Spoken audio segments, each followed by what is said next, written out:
नमस्कार मित्रों। स्वप्न शास्त्र की श्रृंखला में इस एपिसोड में मैं आपको ज्ञात कराऊंगा कि सपने में यदि आपको छठ पूजा से संबंधित दृश्य दिखाई देते हैं, छठ पूजा दिखाई देती है, तो इसके क्या संभावित स्वप्न फल आपके भविष्य में घटित हो सकते हैं। और नकारात्मक दृश्य जिस प्रकार मैं आपको बताऊंगा आपने देख लिए, तो उन दृश्यों को या उन दृश्यों के प्रभाव को प्रभावहीन करने के लिए आपको क्या उपाय करने चाहिए, इस पर भी मैं चर्चा करूंगा। यहाँ पर मैं बता देना चाहता हूँ कि छठ पूजा के बारे में आप संक्षेप में पहले जान लें। छठ पूजा क्या है कि बहुत सारे लोगों को छठ पूजा के बारे में पता नहीं है। उनके दिमाग में एक चीज़ बैठी हुई है कि यह एक पर्व है जो कि बिहार और पूर्वी उत्तर प्रदेश में मनाया जाता है। ये बिहार के लोगों का ही त्यौहार है या पर्व है, जबकि यह ऐसा नहीं है। बात बहुत हटकर है। और छठ पूजा जो है, इसका महत्व जो है सनातन धर्म में बहुत बड़ा है। तो सबसे पहले मैं आपको छठ पूजा के महत्व को बताऊंगा कि प्रत्येक सनातनी धर्म का यह पर्व है, अकेले बिहार या पूर्वी उत्तर प्रदेश का यह पर्व नहीं है। विषय वस्तु पर अधिक जानकारी देने से पूर्व मैं आपसे अनुरोध करूंगा कि आप हमारे चैनल ई ज्ञान को लाइक करें, सब्सक्राइब करें, कमेंट्स करें और शेयर करें। तर्कों के आधार पर मैं सबसे पहले यह बता देना चाहूँगा कि छठ पूजा का क्या महत्व है और इसकी महत्ता के चलते हुए जब सपने आते हैं तो यह बहुत ही प्रभावशाली होते हैं। यह विलक्षण दृश्य होते हैं सपनों में, जो कि आपको त्वरित संदेश देने का काम कर रहे हैं। सबसे पहले छठ पूजा क्या है। अब क्या है, हमारे वेद 4 वेद है। 4 वेदों में जो ऋग्वेद के भाग 1 और 115 श्लोक में सूर्य की उपासना का जिक्र मिलता है। और यह भी देखा गया है कि नेपाल में, बिहार में, झारखंड में, पूर्वी उत्तर प्रदेश में, विदेशों में जो मॉरिशस, गुयाना, फिजी, जहाँ पर भारतवंशी बहुत बड़ी संख्या में रहते हैं, वहाँ पर भी छठ पूजा आजकल चल रही है। और मॉरिशस जैसे देशों में तो जब से भारतवंशी वहाँ गए हैं तब से चल रही है। यहाँ पर छठ पूजा के बारे में देखा गया है कि छठ पूजा जो 4 दिन तक चलती है, कार्तिक शुक्ल की चतुर्थी, पंचमी, षष्ठी और सप्तमी को पूजा अर्चना का विधान है।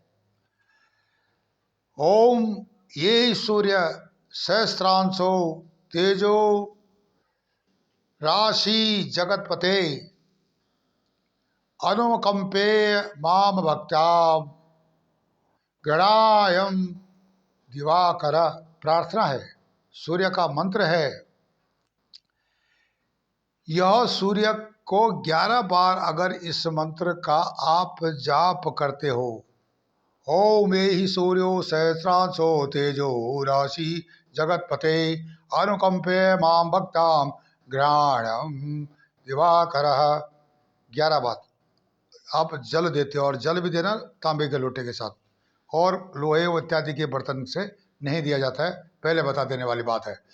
तो सूर्य पूजा से, सूर्य की आराधना से, सूर्य से जुड़े हुए तत्वों या जो प्राचीन भावों, जो भी प्राचीन विज्ञान से जुड़ी हुई चीज़ें हैं सूर्य से, उनकी इसमें पूजा होती। यहाँ तक कि प्रथमम शैलपुत्री चौ, द्वितीयम ब्रह्मचारिणी, तृतीयम चंद्रघंटेति, कूष्मांडेति चतुर्थकम, पंचमम स्कंदमातेति, षष्ठम कात्यायनीति च, षष्ठम कात्यायनीति च, सप्तमम कालरात्रिति, महागौरी चाष्टमम, नवमम सिद्धात्री च, नव दुर्गा प्रकृतिता। ये श्लोक आते हैं। तो यहाँ पर शाक्त मतावलंबी इस छठ पूजा को माता कात्यायनी से भी जोड़ते हैं।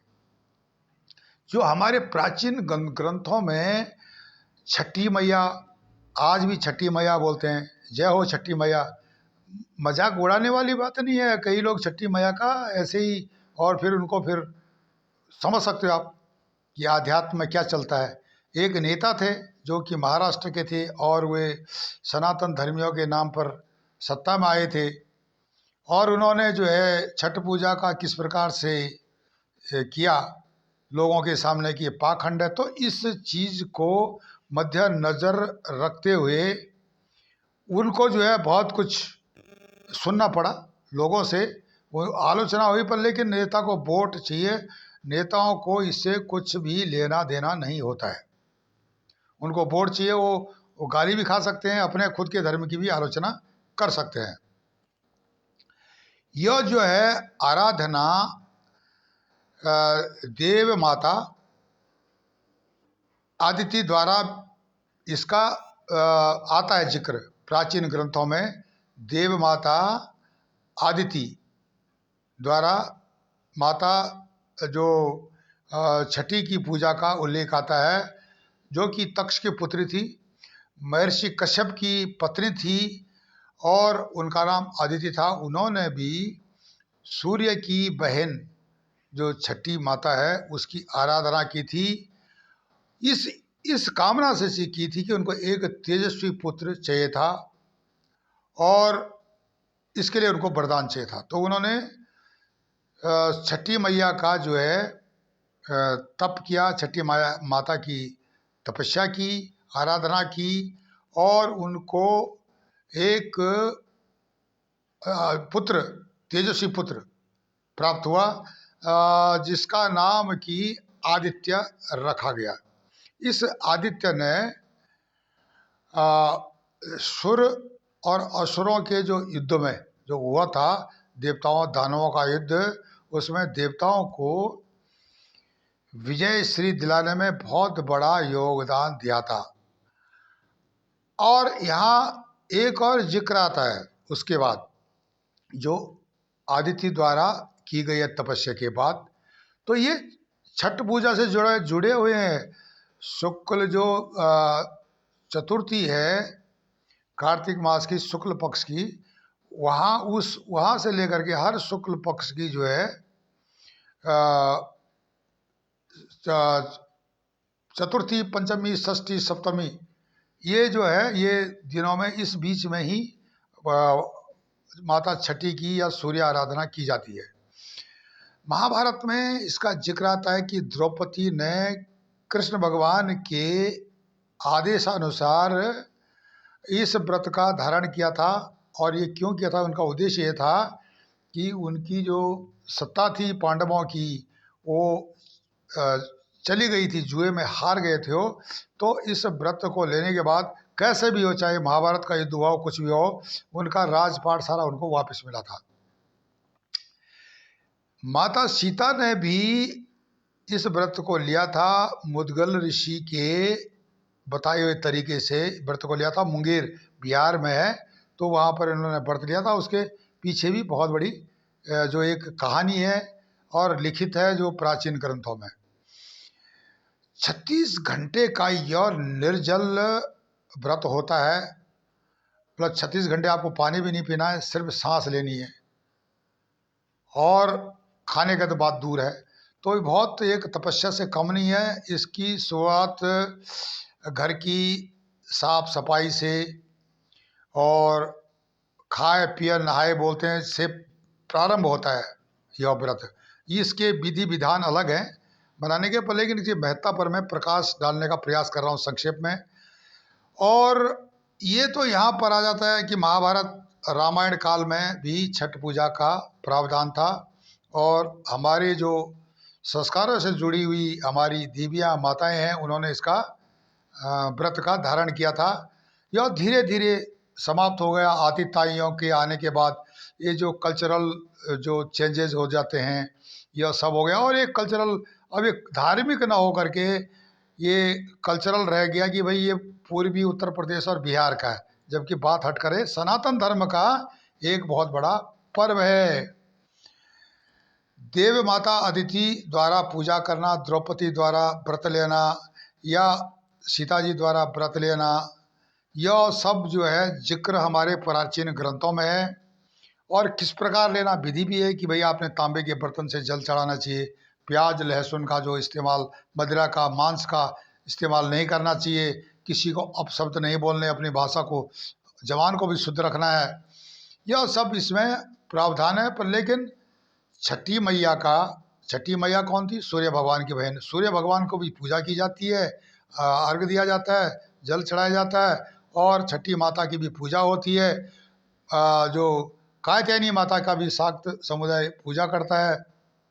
इसी तरह से जो है उषा माता की भी पूजा की जाती है।